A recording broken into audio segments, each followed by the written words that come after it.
right, guys, what's going on? It's Jack, and welcome back to another video. Yeah, so let's go OG, old school on this one with the intro and the outro and all that kind of stuff. And I'm sure there's at least one of you out there that would like for me to make a current Call of Duty video, so here it is. So I decided to do it now, especially as of recently, since they revealed, or should I say officially announced, Modern Warfare 3, so to speak.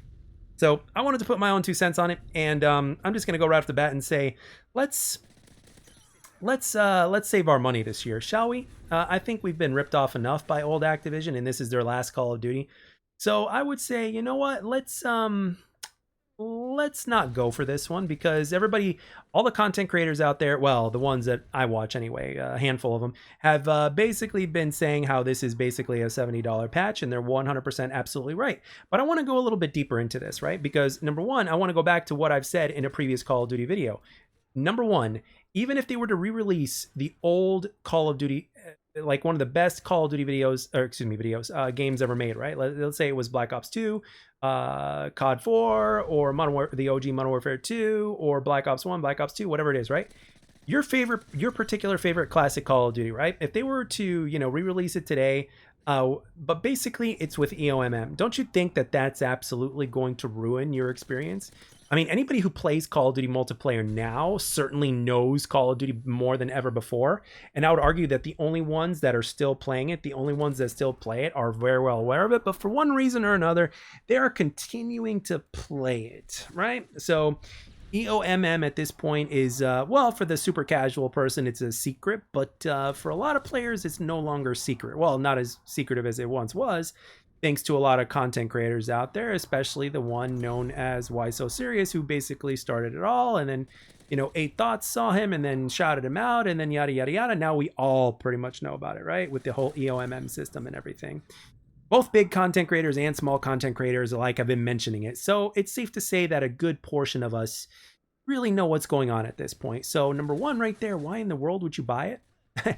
First of all, even though it is going to be a patch that you're going to be paying $70 for, why would you buy it with EOMM put into the system? Oh, and let's not forget about recent history, right? Now, who's going to make this next upcoming Modern Warfare 3 game? It's Sledgehammer Games, right? Now, do we remember Vanguard? I'm sure we all remember Vanguard. I'm sure some of us are basically trying to think that we're trying to forget it, but it's impossible.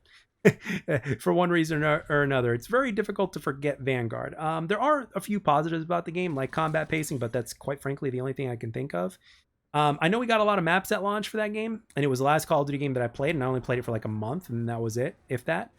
And rest assured, if I had actually played the beta, I probably wouldn't have bought that game, and Black Ops Cold War would have been my final Call of Duty that I ever played in terms of the current Call of Duties, right, that have been released. And that's pretty much it, really, if you think about it, because there was Modern Warfare 2019, and need I say more about that? And then after that, there was Cold War, which was stomachable, but at the same time, the EOMM still very much ruined my experience as far as that's concerned. So shit.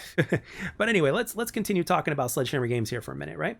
Now, in the most recent Call of Duty that they did before this one, right, there was Call of Duty Vanguard. Now, in that game, they brought back one of the most iconic maps from Call of Duty World at War, in the form of Castle, right? Now remember 402 Thunder talking about Castle, and for many years actually, he basically told, I think he told Treyarch or another developer, it's like, hey, if you guys want to bring back some maps that haven't been brought back before, one of the ones that he kept on mentioning time and time again was Castle. But what happened when Castle was released on Call of Duty Vanguard?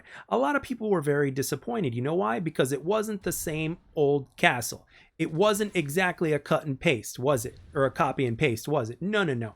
They had to add in more things. Now, I understand making the map larger, a little bit larger, because of infinite sprint, because back in the day, during the classic Call of Duties, there was no infinite sprint. There were a few exceptions to where, like, if you were to use Extreme Conditioning or Extreme Conditioning Pro or whatever it was, that would allow you to run indefinitely, although that wasn't the case for most of them. I think there was 1 or 2 titles where it did, if the pro perk allowed you to do so. But you guys get the point here. The thing is, they added in a few additional ingredients into the map, so therefore it's not the exact same map, despite the fact that it may look the same, right? You could take a large pepperoni pizza, right? Or you could take a pepperoni pizza, but all of a sudden, if you start adding in different toppings, is that just going to be a pepperoni pizza anymore? No, it's going to probably be a supreme.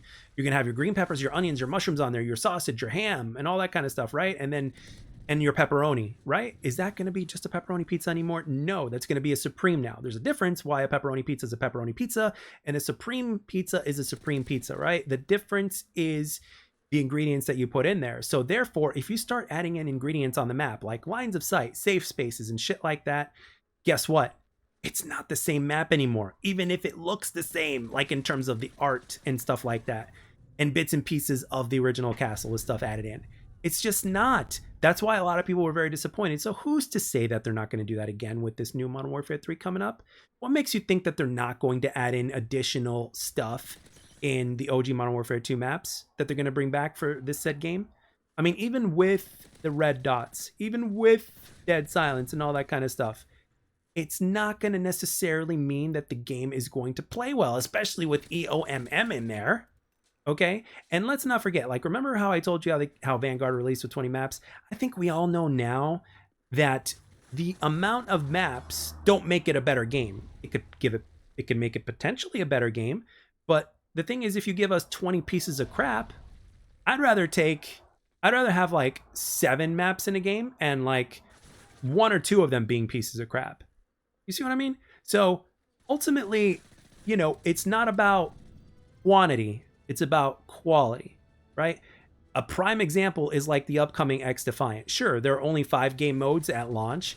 Sure, I mean, yes, we've got 14 maps and they all seem very solid. Yes, there's also ranked at launch and there's only 24 weapons. Sure, at that point, in terms of the weapon count and in terms of the game mode, sure, it's a little bit on the low side, but at the same time, the game modes are solid, right? There's something in there for everybody, and the weapons are solid. And the game itself is going to continue to get content as time goes on, and you got the support of the devs, and you know that there's going to be more coming. It's already been announced, it's already been confirmed. And on top of that, there's no bullshit like EOMM or SBMM in pubs. There's SBMM in ranked, which is, by the way, going to release on launch. So, which is something that Call of Duty has struggled to release at launch as of recently, as from what I can recall. So the big thing that I'm wondering is, what makes you think that these guys are not going to do something similar like that again?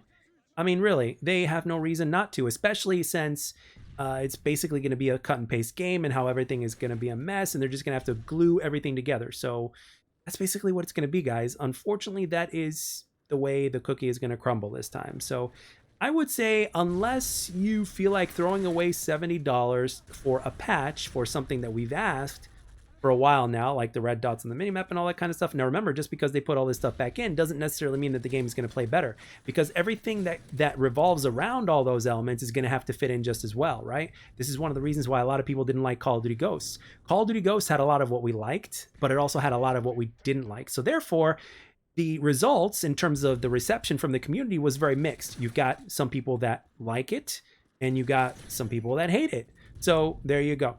I really don't need to say more. I think I'm out of time here in this commentary. Wanted to keep it short, sweet, and simple, just like the OG days. So let me know about what your thoughts are on Modern Warfare 3. Are you guys actually going to spend $70 for a quote-unquote update or a patch?